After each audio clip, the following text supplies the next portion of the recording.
नमस्कार दोस्तों, आप देख रहे हैं हॉरर स्टोरी डार्क।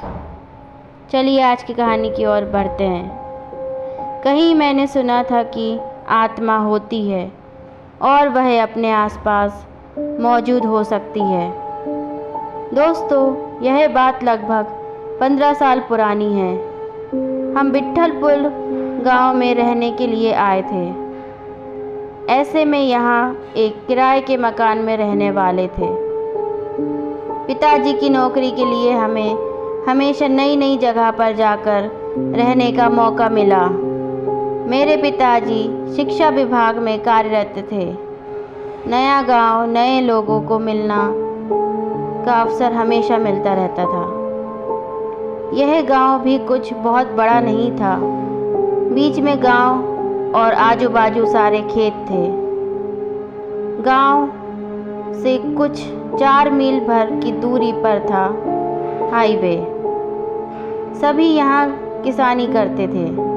यहाँ एक स्कूल था जिसमें मैंने दाखिला लिया। यह स्कूल गांव से बाहर था, खेतों के बीच में ही था। हम जब से इस गांव में रहने आए थे तब से भूतों के बारे में बात हमेशा से ही सुनी है, पर कभी देखा नहीं था। इसलिए हम भी उसको मजाक में सुन लेते थे। अब ठंड चालू हो गई थी। छोटा गांव होने से लोग जल्दी खा के सो जाते थे। कुछ लोग रात को आग जलाकर रखते ताकि घर में गर्मी आ सके। वैसे उस वक्त स्मार्टफोन नहीं थे और ना ही इंटरनेट। लोगों के पास टीवी के अलावा कोई दूसरा साधन नहीं था मनोरंजन का। वो अमावस की रात थी। हम भी जल्दी खा के सोने जा रहे थे। तभी बाहर शोर सुनाई दिया। लोग खेतों की तरफ भागने लगे। हम भी पीछे गए।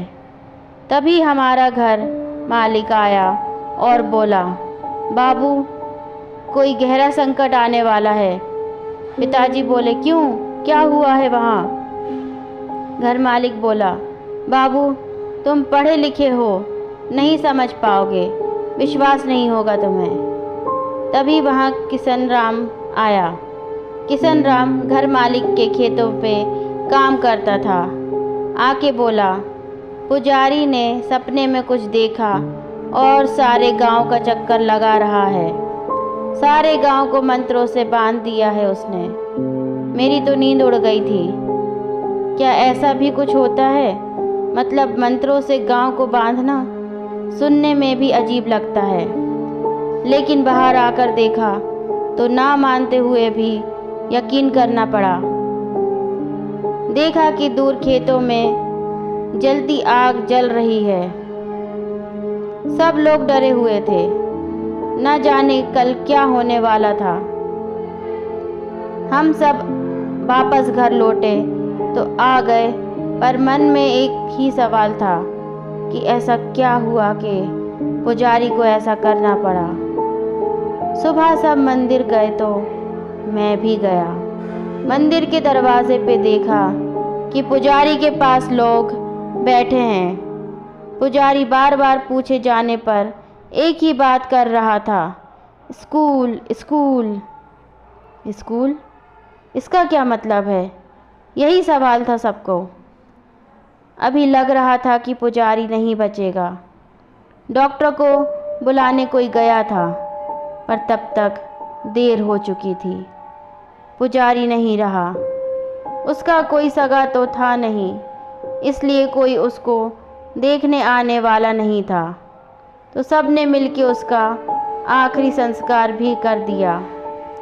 उसका क्रियाक्रम करके सब वापस घर पहुँचे तो शाम हो चुकी थी।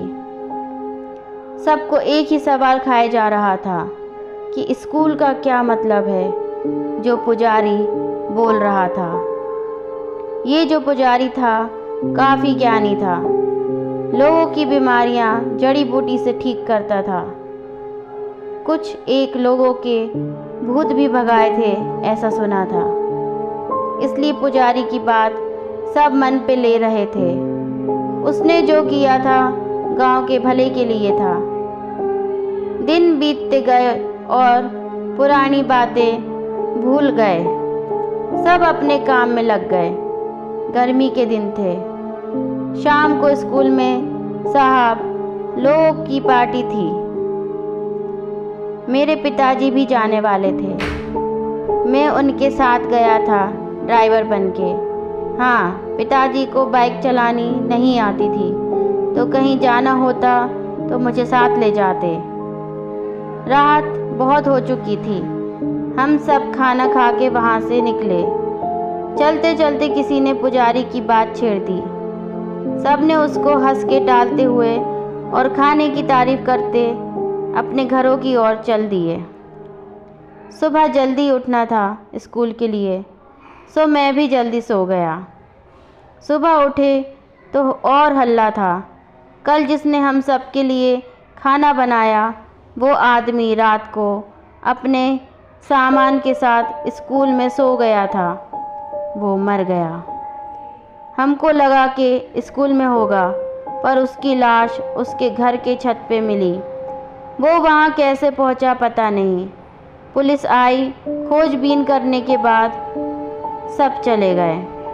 इधर स्कूल के मेन गेट के नीचे वाली सीढ़ियों पे खून से लकीर खींची हुई थी। किसी ने जानबूझ के किया होगा, ऐसा सब बोल रहे थे।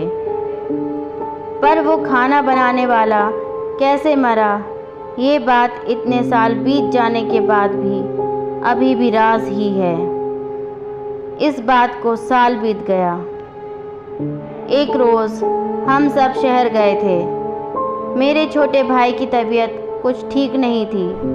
बस स्टॉप पे रात को आखिरी बस आके रुक गई। हम लोग वहाँ उतरकर कुछ 4 मील पैदल जाने वाले थे। वैसे ये कोई पहली बार नहीं था।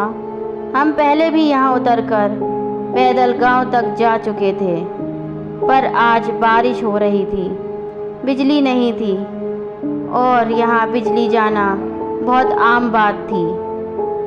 पिताजी ने छोटी टॉर्च सामने पकड़ के मुझे मेरी माँ को चलने को कहा। हम सब पिताजी के पीछे चल रहे थे। अमावस की रात थी और मुझे याद है जब पुजारी मरा था वो भी अमावस्या की ही रात थी। कहते हैं कि अगर अमावस की रात और रात की कुछ घड़ियों का बहुत गहरा संबंध होता है। इसमें भूत पिशाच बहुत ताकतवर होते हैं। अपनी अधूरी इच्छा को पूर्ण करने वो निकल जाते हैं और उनके रास्ते में जो आड़े आता है उनको वो नुकसान पहुंचाते हैं। लेकिन ये सब बातें सुनी सुनाई है। मेरी दादी भी ऐसे ही हम सबको कहानियाँ सुनाती थी। तो अंधेरे में रास्ता निकलते हम आगे बढ़ रहे थे। रास्ता कीचड़ से भरा था। शायद रास्ते का काम चालू था। स्कूल जाते ही पिताजी चौंक गए। माँ ने पूछा क्या हुआ। पिताजी धीरे से बोले, वो देख, आवाज़ मत कर। देखा कि एक सफ़ेद कपड़े में लिपटी हुई किसी की रूह थी। वो ज़मीन के ऊपर जैसे तैर रहा था। वो पैर नहीं दिख रहे थे। जैसे ही वो हमारे पास आया, उसको देखते ही मेरे होश उड़ गए। उसका चेहरा इतना भयानक था कि सांसें अटक गई मेरी। माँ पिताजी साथ में थे, इसलिए शायद मैं होश में था, वरना मैं तो मर ही गया था। लगा कि हम सब अब मरने वाले हैं। पिताजी माँ भगवान का नाम ले रहे थे। छोटा भाई रो रहा था और मैं भी। कुछ समझ नहीं आ रहा था। हम आगे जाने की कोशिश कर रहे थे कि यहाँ से जैसे तैसे भाग जाएं, पर जा नहीं पा रहे थे। हमको बांध दिया था वहाँ। हम सब चीख रहे थे और उस अंधेरे में हमारी सुनने वाला कोई नहीं था। आगे जैसे मौत दिख रही थी। थोड़ी देर में हमारी चीख भी निकलना बंद हो गई। अचानक सब शांत हो गया था और बिजली आ गई। रास्ते की बत्तियां जल चुकी थी। हम सब की जान में जान आई। शायद भगवान ने हमारी सुन ली थी। वैसे ही वो आत्मा स्कूल की तरफ चली गई। हमने भगवान का शुक्रिया किया और वहाँ से गांव की तरफ चल दिए। गांव में पहुँचते ही सारी हकीकत घर मालक को बताई। लोग भी जमा हुए थे। शायद हमारी मौत नहीं आई थी, इसलिए हम सब बच गए थे।